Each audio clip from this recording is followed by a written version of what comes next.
Today we have lead hero designer Alec Dawson, who had joined us last month to kind of talk about some of the changes during that, and we now have Alec back again to talk about the new changes today, which have, looks like, nerfs.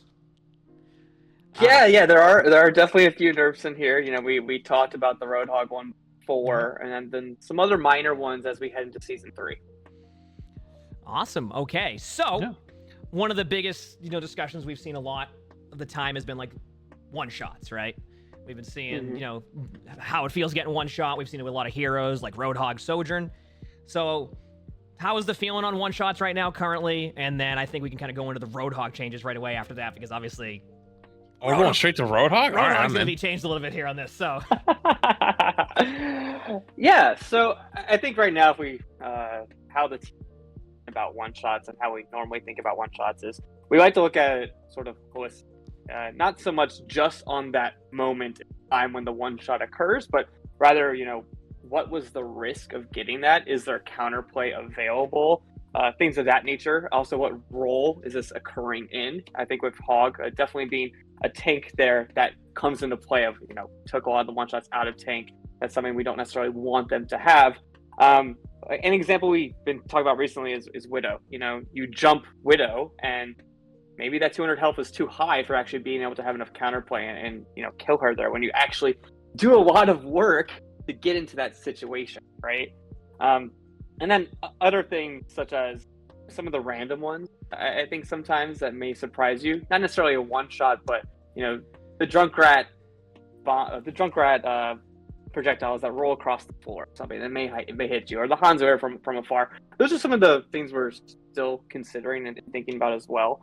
But I think there's sometimes a very strong focus on just that moment alone when there's a lot of skill expression required to actually achieve some of these one-shots, whether it be, the aim itself, but on the other side, Overwatch is a game about movement, and there's a lot of movement there as well. If you're clipping a Lucio from that far away, there is a moment of skill there too. So I like to think about the problem or the issue holistically, think about counterplay. I think so you may see some changes in the future to maybe change up what that relationship looks like. Okay. I was surprised to hear about a lot of the one-shots, even with like Widow and Hanzo, because it's interesting to hear that.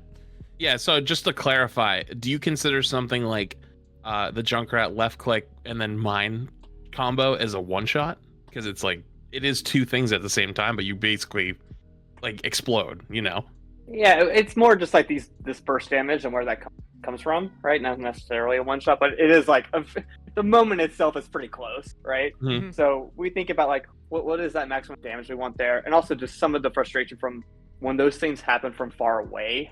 Like, how do we want to go about that as well? Yeah, that makes sense. Okay. Yeah, because Junkrat, that does happen. Yeah, it does happen.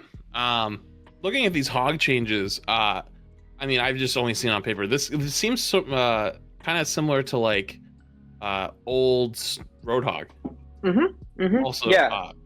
No, you want to list out the changes? I can absolutely have them on screen. Yeah, we have the changes here. So we'll start with Roadhog. We there's some changes here also to Orisa, Sojourn, and Kiriko, which we'll get into. Roadhog chain hook. The impact damage has been reduced from 30 to 5. And the enemy final position distance from Roadhog after being pulled increased from 3 to 4 meters. So I'll kind of let you go, talk about the change of that. I imagine a lot of that changes to make it so it's more like the hook pulls you in, but doesn't guarantee a one-shot, and your team can follow up. Yeah, I want to start off by talking about a little bit of the context of these changes. Yep. When we first were talking about Roadhog on our side in terms of Season 2 and how popular he was at the very beginning of Season 2. Unfortunately, we weren't able to change Roadhog in any way at that time, right? It wasn't just we could have gone in and changed his health. There was a bug actually where Roadhog and about 3 other heroes couldn't be hot at that time and point. Wait, so, really? Yeah, I just want to get out there and explain why this took a bit. That is fixed heading into Season 3, but Roadhog was one of those heroes, unfortunately. And when you have a hero that is meta like that, that can be a pretty frustrating moment. So right then and there, we spun up another full build so that it takes some time to get to this moment. But yeah, just the context of why Roadhog wasn't changed earlier in terms of smaller changes. It wasn't that we didn't want to. It was that there was a pretty ugly bug there, but we have that all fixed up in the future. Now, leading into the actual change itself to the hook is still going to be a thing. If you get hooked, you are most likely going to die, right? But what happens here is maybe Roadhog has to land that right click if Roadhog is out by himself. Maybe he needs a teammate to follow up and actually get the kill there. Say if you're a Mei, you may be able to get your shift off in time because Roadhog isn't in melee range anymore, right? So there are some breakpoints there as well. But getting hooked is still going to be bad for you. It just may not be that immediate one shot that you're used to that Roadhog had previously.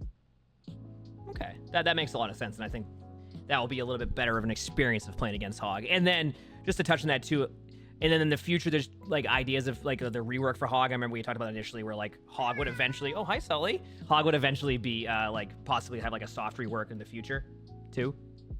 Yeah, what we're looking for right now is to add some more team utility. Obviously, here with the hook changes, he should probably be playing this team a little bit more if he needs a little bit of that follow up.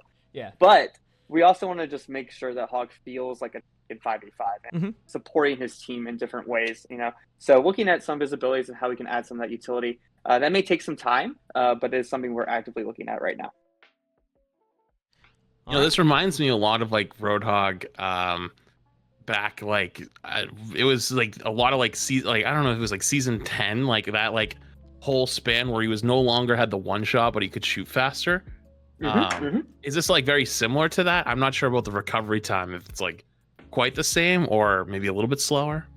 Yeah, it's very, very, very close to all of that. So the gun changes there, damage pellet being reduced from 0.6, but then the recovery time here, so that's getting reduced 0.85 to 0.8, and the reload time from 2 seconds to 1.75. But he also gets an ammo, so he goes 5 to 6 as well.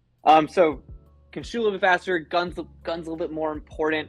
I think overall we want to make sure we don't basement heroes completely. Roadhog is actually not performing as well as people may think, as well as the perception is. I think after some of those Orisa changes and some of the other things that came up in that hotfix after season 2, and we saw Roadhog under 50%, right? But this is not all changes are. A lot of our changes aren't about data; they're about frustration points. This is still something we want to change overall, and just kit and how it feels to play against. So we're going to be compensating some other ways. This is one of those first changes. I think later on we might have another change to some of his ultimate in season 3 just to help out there and see how he performs over time. Because that's not something we want to do for heroes. Unfortunately, Sombra is in that state as well. We want to make sure she gets lifted up a little bit too going forward before we have the big changes come. But yeah, so Roadhog right now, gun will get better. The one shot's going to get worse, and we'll see where he ends up. Fair. All right. It's going to be interesting to see. I'm sure we'll still see how HOG is playing here shortly. Once the so I have a quick question then. Yeah. I don't know if this was actually covered earlier. Sorry, I got a little bit thrown off because ads are on a timer and they went off as we started the HOG conversation. So I missed like 30 seconds because I felt really bad people getting hit with it at the same time. Is this the HOG rework we had talked about before, or is it like this is just something, like changes for now type of thing? This is the change to his one-shot potential that we want to do. When we talk about what a slight rework means, that means we'll be adding hopefully in the future, be adding some utility to HOG's kit, and that will be down the line. It's going to take some time. This is not what that slight rework is. Okay, so that's still something that'll come like in the future type of thing. Okay, cool. Yes. Cool. Good to know. And now we go on to Sojourn.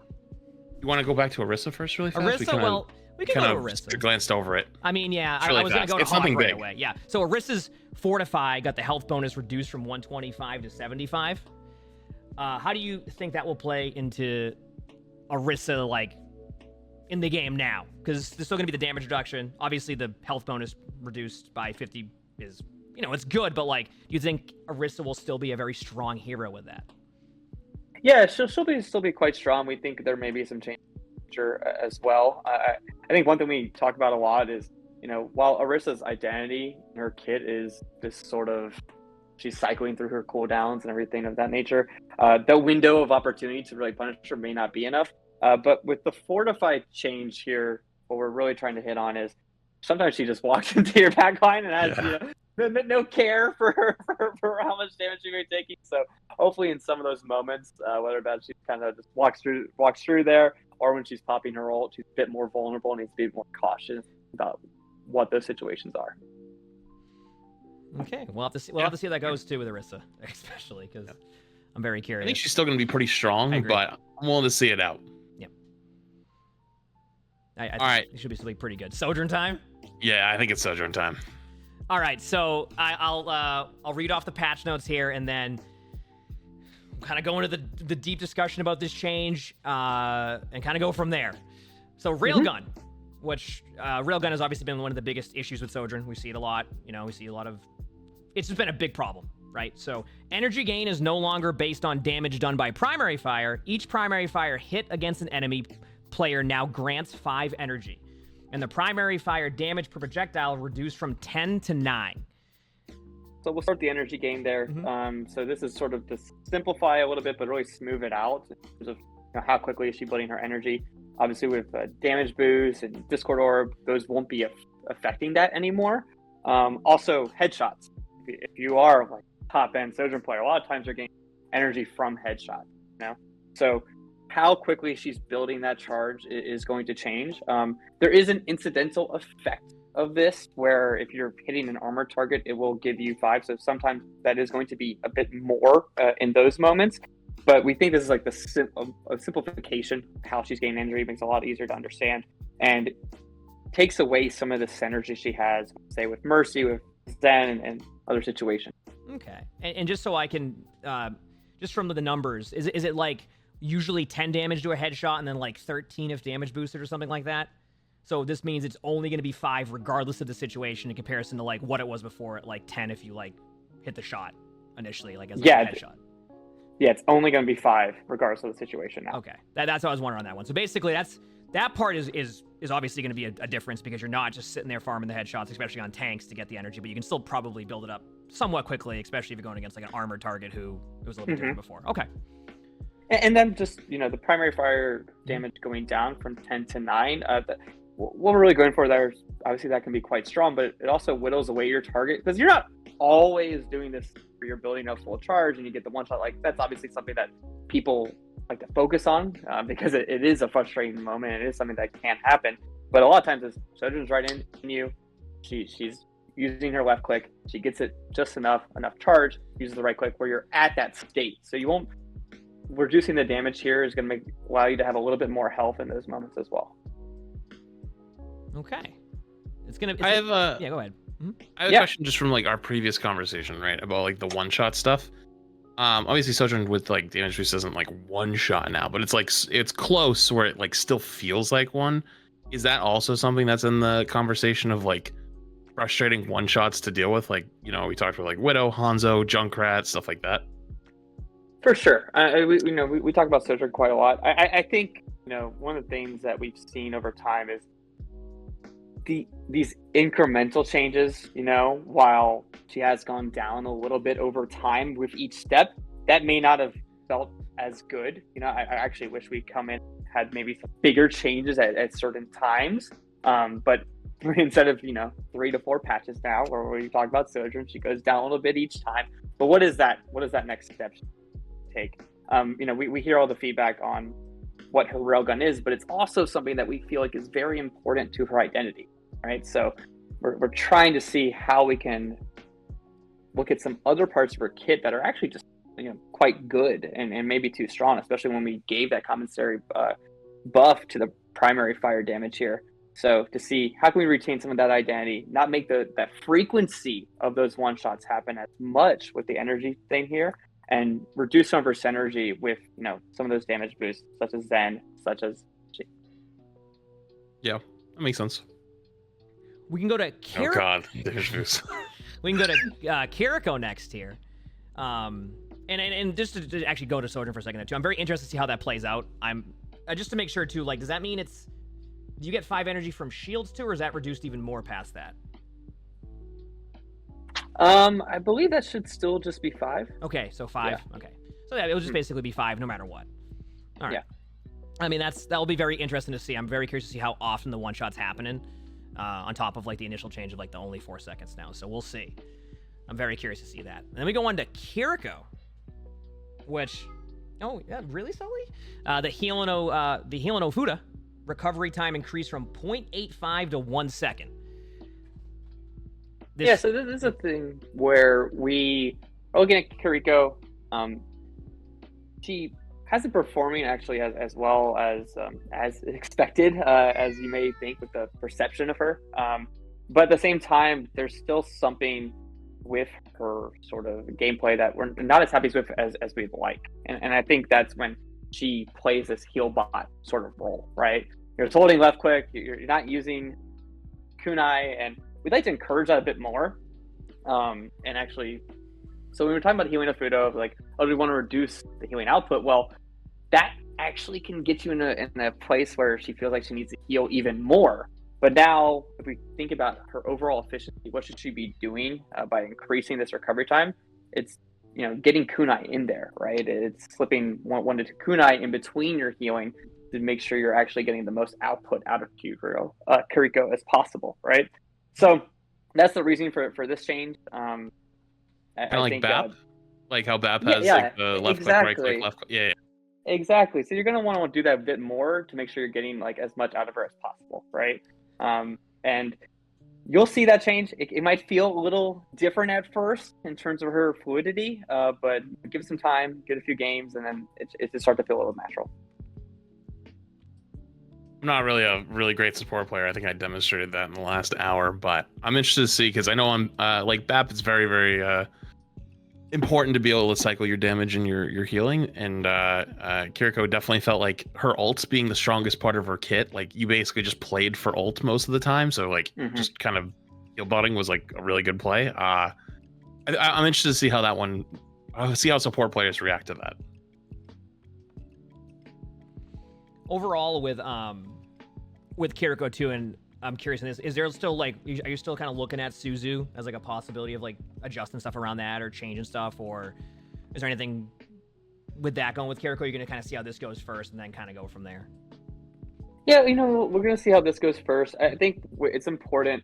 We've talked about this a few times where we believe it's really important to have strong utility within our support cast. And Suzu, we hear the frustrations, but at the same time, it is very important for our heroes to do things that are different, to do things that are drawn at times, and it's like, what does that relationship look like? It's not always, some game there. So Suzu something that we still think is doing exactly what we want it to do. And the rest of Kiriko is sort of, we look at the heal bot situation. I think that's where we want to show up first, and then see how she's performing, where she ends up in the meta. Okay, cool. That makes a lot of sense, and it will be very interesting to see how the heal bot change goes on that. I still imagine you still might see some of that play style, but I'm definitely very curious to see how it plays out too. Yeah, I mean, we're not support players, so we're really not like the most qualified to speak on it. But you're right, Emongg. Most people talk about with like the frustration part is definitely the Suzu. So it's interesting and good to know. Yeah, exactly. So, I wanted to ask something that you had mentioned. I think it was back, I can't remember, a couple months ago.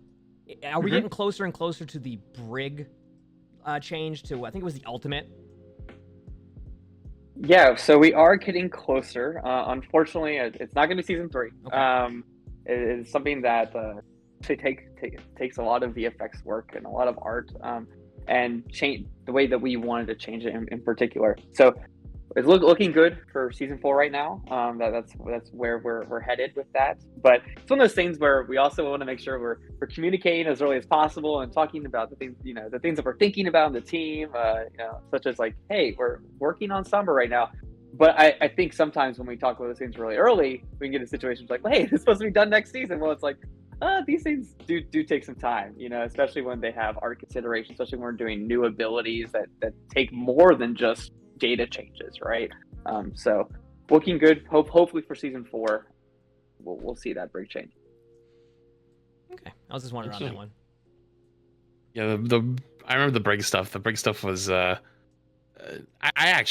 in the camp that I actually think Brig is low key strong, but like just outshined by other supports right now, and like a meta will develop at some point where Brig actually is going to be insane, but we're just not there yet. She does look pretty good. Yeah.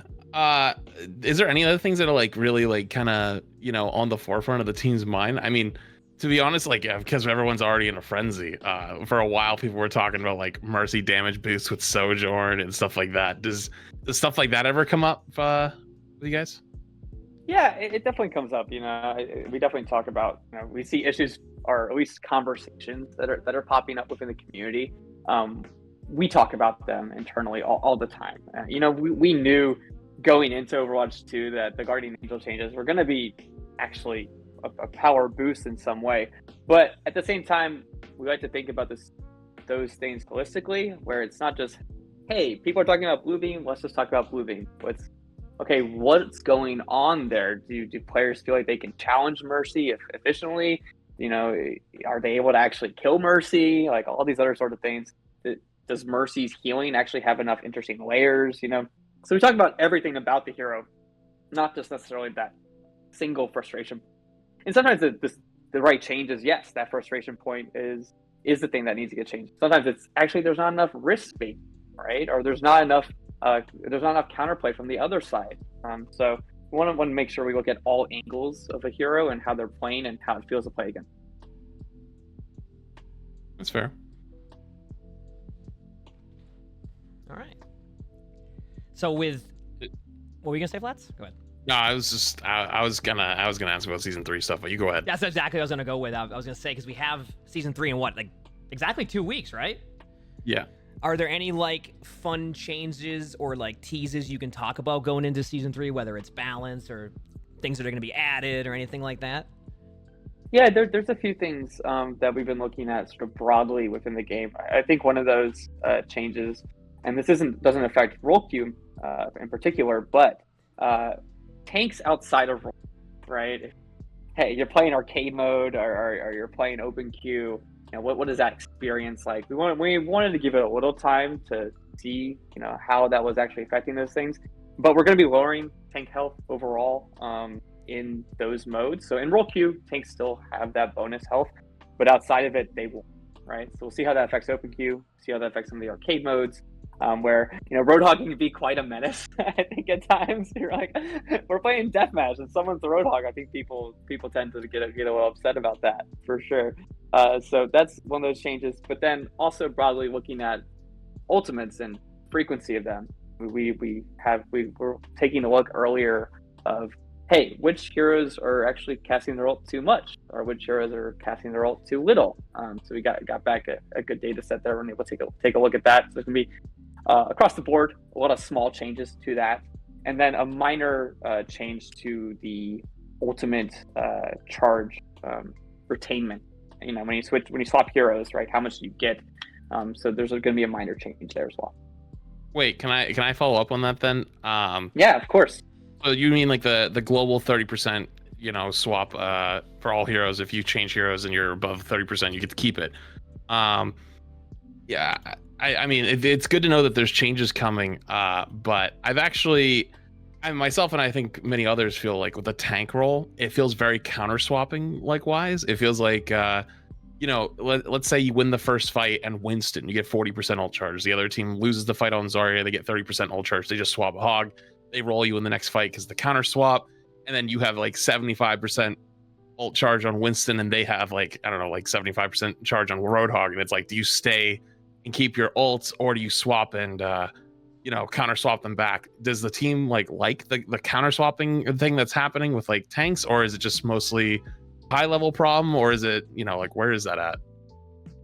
Yeah, it's something we talk about. You know, in Overwatch, there's always going to be these matchups, right? Heroes are different. They're going to, especially when you look at tanks, they're going to be different against each other. Since there's only one on the roll, I think that gets a lot of the focus, where a lot of times, while that is a big important factor in your team composition, it is also still about the whole team.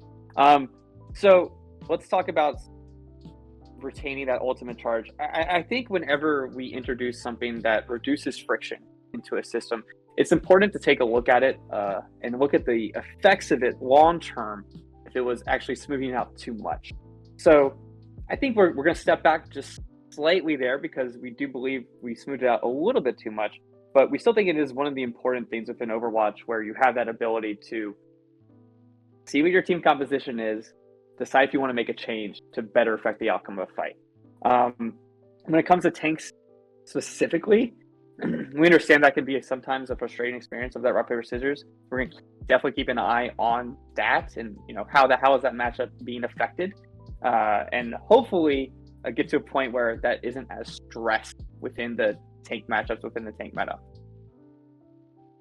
That would be good. That is definitely a pain point for me. I know Emongg, I think you actually kind of differ from me on that. You actually don't mind the whole counter swapping thing, but I personally do not like that I can walk out on spawn on a good pick, then they just swap to whatever counters me, and then I'm basically just playing rock, paper, scissors the rest of the game, I'm just terrible with Winston ult, so if I'm at 75%, I'm switching anyway. Like, I know that's speed and ult charge the other team. That's 30% ult charge to the other team regardless if I'm on Winston, so I just switch off anyway. I'm at that point if they go hog. So... It's definitely very easy to get tunneled into the ultimate. I know when it's up at that level, it can be hard to switch off, but sometimes that might be the right play. But it's been an interesting subject on that one. I know there's been a lot of discussion on that. Cool. I mean, it's what was that, Vlad?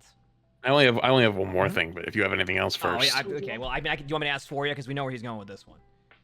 You probably know. Does it happen to do with Reinhardt by any chance? I was promised last time we did this something was coming. I'm looking at the clock, like, I'm just double checking, Yeah, season 3 is around the corner, so I believe it's in a few weeks here. So season 3 is around the corner. There will be, I think last time we did talk about Fire Strike, right? So I'm still gonna say Fire Strike. We may make a change there, but there will be some changes in season 3 coming up pretty shortly. Oh, well, there you go then, Flats. Cool. Does that satisfy? I can wait. I can wait to see. I got a time now instead of it's coming. It's now. There's a date. So yeah, 2 weeks. We'll see. Yeah. Do you have anything else? I guess if I'm even allowed to ask this part about Junker Queen, has since the change of Junker Queen, have you seen a positive has Junker Queen? Have you seen improvements to Junker Queen because of the changes, or do you feel like there might have to be more changes? Yeah, she has seen improvement. We have seen a lift there in Junker Queen. I think we're still keeping an eye on some things there's actually this one part of the design where it's the healing from the targets when they die. So we're taking a look at that, and should that go through the multiplier of her actual health regen, or should that actually be the flat amount that was available? So taking a look at that, what's the best way to understand that occurrence? Right now, it doesn't go through the multiplier, right? But should it go through the multipliers? Is one of the questions we ask ourselves. But she has seen some uplift. I think as you see some other tanks receive nerfs, Junker Queen might actually be in an even better position in the meta.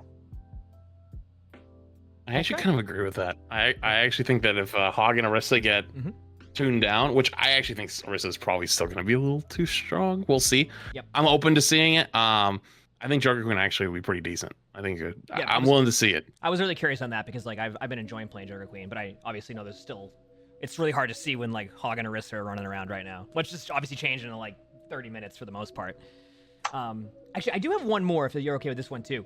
Of course. How you been feeling about Ramattra Ultimate? I know that's been kind of one of those subjects of it's been very interesting to see. Yeah, honestly, it's one of those things that we're surprised. There's we see some conversation about it, but we're surprised it's actually not a bigger thing because it's something we're not completely happy with. So we'll be making a change there as well, especially with some of the things where how long can this actually go on, in terms of the infinite duration. So we'll be putting the cap in there. Also, some slight changes to how it works and how long the ult itself is lasting, whether that's ticking down not at all, or it's ticking down partially even when people are in it. And just so I understand that correctly, that means that you said there's gonna be a cap, so we won't have like the minute and a half like standstill, yes, like yes. Okay, so yes, that is not. While we like when we make abilities that are very clear and easy to understand and have an obvious like, hey, when this is going to end, the minute and a half Ramattra ult is not something that we feel is necessarily healthy for the game. You don't like the Emongg clip? The stand there for 2.5 minutes just classic. talking? That's a classic. That was great. Yeah. I have a few of those. I drank some coffee during that one. It was a blast. Oh. Yeah, I was actually the POV like 10 feet behind you, just standing there. It was great. It was a good time. If it came like that rule where if one Ramattra's in front of you holding like the block, you have to do it too, right? So. Yeah, I've noticed that. Most people just do that, just stand there the whole time. It's great. Do you have any more questions, Flats? The only other one, but like we kind of already touched on it, so it's kind of going back. It's just like the passives and stuff like that, like the 30% passive. Is there any other passives we might see, or is it those being talked about as well? Yeah, I think that's one of those things that maybe very long term might be something we look at. Whereas this is let me clarify this. There's no promises. It's just sort of something we talk about, right? But should that be something where every 6 months to a year is something we do look at, and because it is one of the biggest things we could do to shake up how the roles actually work and how they work against one another. So it is something we talk about. Nothing we really love right now. There was a lot of work going into getting to these passives and actually letting the game like feel very fluid, especially the support passive. That was something we thought was really important going into Overwatch 2. So long term, maybe it's something we change. It's definitely a good thought exercise for us because it could be a big shakeup. All right, learned a lot with that one too. So it's good to hear about that. There's one more hero. Well, two heroes we were seeing chat ask a lot about. Are we okay to ask about those two heroes? Yeah. Let's go for it. All right, I'll let you take the first one, Flats. I'll go with the second one. Okay. People are very adamant and want to know about Genji. Genji, yeah. Yeah, because Genji originally I think got nerfed because the passive changes. But obviously the passive is gone now from season 1. So any Genji changes or any potential reverting of the nerfs or anything you can speak on maybe? Nothing planned at the moment, but I can definitely talk about what we normally discuss when it comes to Genji. Performing better than perception, definitely. I think Genji's still very popular, still doing quite well. One of the things though that we want to talk about, that we would like to actually address maybe down the line, it's something that we discuss is where is his power coming from? I think right now a lot of that power is in Dragon Blade. Are there things we can do to retain that fantasy while also diminishing some of the power that happens during the ultimate? And then giving some of that power back into neutral, right? In more of the neutral game, whether it be in the ammo count, whether it be in the damage. So it's something we talk about, but right now, no plans there to change anything with Genji at the moment. But we do hear it a lot. we know Genji is one of the most popular heroes in the game. People want to talk about it, and they definitely don't like when he gets nerfed, for sure. Cool. Thank you. Yeah. Thank you for that. And then the other hero I'm seeing a lot of requests on is Wrecking Ball. Is there possible changes to Wrecking Ball soon? I know that was a while ago. It was talked about Wrecking Ball possibly being a hero that might get changes or some buffs. Is that something that still might happen, or? Yes. To be quite clear with it, so we talked about Wrecking Ball. I think it was maybe even during season 1 as being one of those things that was top of mind for us. Wrecking Ball has not been performing well with the rest of the tank lineup, right? And hasn't really had a moment where, maybe Zarya has had moments where she's low, but she also had moments where she was high, right? Mhm. Wrecking Ball's kind of just been on the lower end for most of Overwatch 2's life so far. Wrecking Ball's a really hard hero to change, because when we talk about supports and survivability in the game, Wrecking Ball is one of those things where if Wrecking Ball is the absolute, premium pick, that can be very frustrating. We just get back into a situation where like, oh, now lives very, very difficult, right? Again, so we have to be careful what we're buffing. So when we look at it, well, if you buff the damage, that can be pretty bad. So we've tried some stuff with his his sustainability as himself, looking at, hey, how do shields affect Wrecking Ball as being this tank that kind of goes and wanders on his own. Can we do anything there where some of that health is going to be regained over time instead of having to come back all the time to get back to where you want, and then you can re-engage, right? So some changes will be happening. Wrecking Ball will be receiving buffs season 3, and hopefully doesn't teeter him over the edge where he becomes an absolute menace, but we'll see. Oh, we'll see. Yeah. I made a prediction a while ago that I thought Ball is gonna be one of those characters. If he ever gets buffed, it's gonna be a time. Oh, yeah. So well, it's because it's less CC. I talked about it too, Yeah. where I feel like Wrecking Ball is the one hero that can go anywhere from like D tier to like S tier just immediately, just because just like a slight change or a slight nerf to something, like Wrecking Ball is gonna be. So I'm very curious to see what the buffs are gonna be. So. Yeah, it's something we're very cognizant about as well, because as you said, he can just, like in his name, he can just wreck those back lines, and it's something we're protecting a little bit with some of the changes and some of the play style right now. Awesome. Well, that was I actually learned a lot there about some of the heroes. That's awesome to hear. Yeah. Well, Thank you for answering chat's questions. Yeah, as thank well. you for asking. Of course. This is always fun to talk about. The changes we're making, what we're thinking about, and there's season 3 isn't far away. Some more changes coming then. Okay. Cool. Yeah, I think in season 3 is in like 2 weeks, so I'm very curious to see what the patch will be for that. Okay, cool. Well, Alec, thank you a ton for joining us. This has been an awesome discussion again. I appreciate the responses to the questions, and it's been awesome. This is the second time we've done this, and it's been just a really, really awesome discussion. Thank you for that. Yeah, thank you for having me. Yeah, thanks for coming on. People enjoy it. Nice to hear. Yeah, I would love to do it again sometime. Take care. Talk to y'all soon. Awesome. Have a good rest All of right, your day. see you later. All right, see you. Bye. Yep. Bye. All right, chat. I saw the Cassidy stuff at that point, but like, I was like, we definitely have gone like into a deep discussion about a lot of different stuff and a lot of different changes and a lot of different things. So like, at that point, I was like, okay, well, I am sure we'll see more stuff going into season 3, so it's gonna be a little bit better to do that. So I saw chat spamming about Wrecking Ball and Genji, so I was like, you know what? Let's see if we can get those questions in there. We were able to get those. So, at that point, I was like, I'm sure Alec has some other things to do anyway. So we'll continue on there.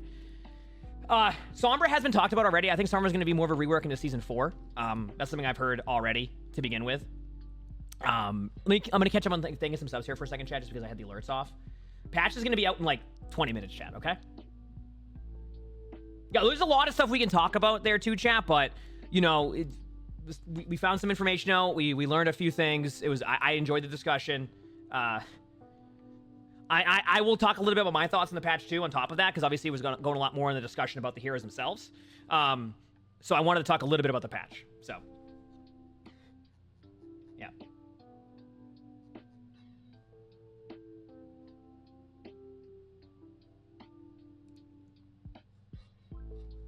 It's always interesting doing those, because like, we're just going into that right away. Like, all right, let's go. Can I recap? Actually, believe it or not, we're going to have a video up like really quickly here soon.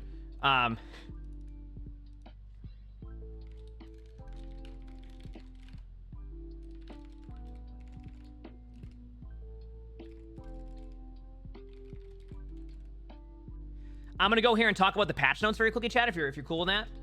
I know we had an opportunity there to like see everything there. I'm just gonna go quickly look at the patch notes now. Let me just open them up again.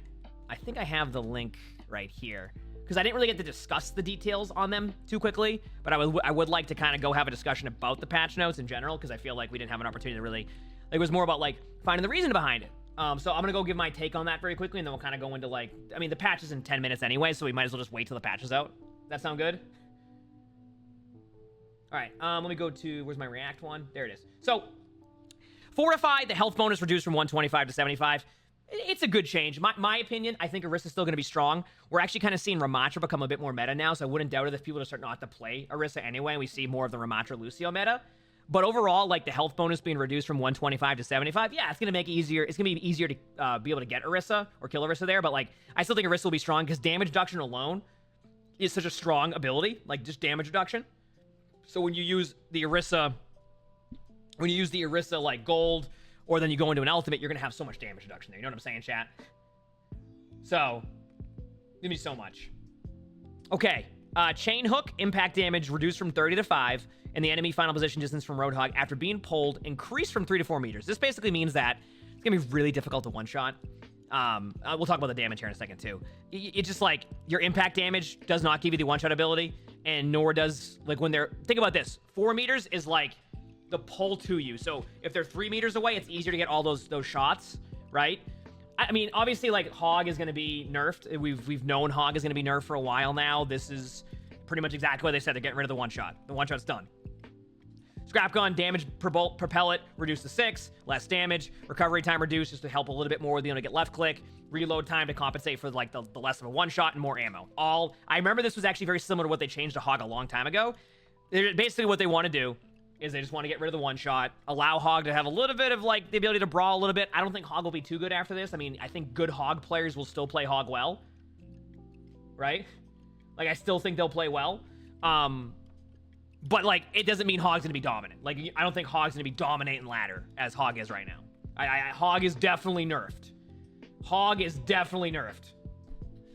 Like, it's not gonna be like HOG is now. HOG is very much nerfed. Sojourn, this one was a subject that we talked about here. Energy gain is no longer based on damage done by primary fire. Each primary fire hit against an enemy player now grants 5 energy. Primary fire damage per projectile reduced from 10 to 9. Talk about this a little bit. My take on this is that this nerf is good for Sojourn, right? I mean, it's good that they nerfed this part about Sojourn. It does. You're gonna have 5 energy no matter what, whether you're damage boosted, etc. I mean, I haven't tested that. Maybe if you are damage boosted, it will go up. 5 regardless is good. Like, I mean, you're just gonna. It's not gonna be 10. Problem that will end up still happening is that players are still gonna probably find ways to be able to charge up really fast, and you're still gonna be one-shot by Sojourn. Question is how frequently are you able to have your charge up now to have that one-shot capability? That's gonna be the question into play. Obviously, the ultimate's still gonna be really good regardless because the ultimate is just good. So like, if good Sojourns are able to build up their ultimate and you're still getting damage boosted by Mercy and you're able to get your one shot still frequently, like if you have say you get your one shot 5 seconds, let's say I don't know the math here. Let's say you get your one shot like 5 seconds less each time than you would before. Like there's a 5-second difference. Sojourn's still gonna dominate, right? At that point, I have to test really how this is gonna look, and maybe we can go look at that very quickly. Yeah, no, Alec had mentioned that too on that one. Yeah, it's 1 per shot in the shield. Alec had mentioned that Alec was reminded that like he thought I was talking about like the shield health, but like not the shield charge. So the shield charge is only 1 energy. You only get 1 energy off of barriers.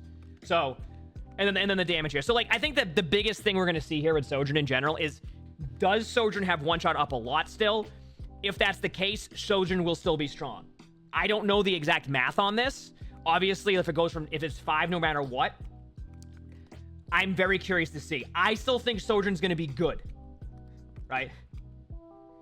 Okay, important. The 5 is not increased by damage boost like Zen Discord or Mercy Staff. Thank you, Gavin. I appreciate that. Thanks for the clarification on that. So Gavin's saying that damage boost does not increase this at all now. The 5 is not increased by that. I think it used to increase it right when it was on 10. Now it's just 5 no matter what. 5 no matter what. And then 1 energy on shields, right? So like, there's going to be a little bit more downtime now on getting that charge shot. I still think there's going to be very strong heroes here before it was based on the damage done. Okay, so I'm very curious to see the uptime, right? I'm very curious to see the uptime now on the one-shots. I mean, honestly, chat, there's no other way from testing it. Like, we're going to get into ranked. I'm going to be playing tank against really good Sojourns, and I'll have a good idea real fast where Sojourn's going to be at. Overall, probably nerf Sojourn in a lot of ranks. Top 500 games, I don't know yet. It's clearly a nerf, but if the one-shot still exists, there's a very good chance Sojourns will still dominate. But I will know pretty quickly. Flats I'll be there in 1 second. we're gonna know real quickly. It's gonna take about 10 rank games of either I'm a tank, I'm getting one shot, or you know what, I'm not seeing as much Sojourn, or oh, that Sojourn's not able to one shot me as much. I can actually make a play. I don't know yet. We'll see. We'll see. The ultimate still exists too. The ultimate still exists, but these changes are definitely focused on the railgun. I'm very curious to see how it plays out. Good news is we have about 2 weeks right now to evaluate that, and maybe we'll see something with Season 3. Then Kiriko, just to talk about this very quickly. Recovery time increased from 0.85 to 1. I think Kiriko's still going to be really good. That's why I brought up Suzu during the discussion. Yeah, no, exactly, Gavin. So I'm very curious to see what happens. If Ramattra becomes meta, then we might see Sojourn not be able to charge up as much. But if Orisa stays meta at some point here, which, I mean, very much could happen, I could still see Sojourn being a problem in high ranks. ML thinks it's a good change? Yeah, it probably, you know what it probably does? It probably helps the tempo a little bit more now for the left click. ML could probably comment better on that because ML plays a lot of Kiriko, but I think it helps the tempo of your heal into your left click. That tempo is going to be a lot better, which allows for a little bit more damage output. So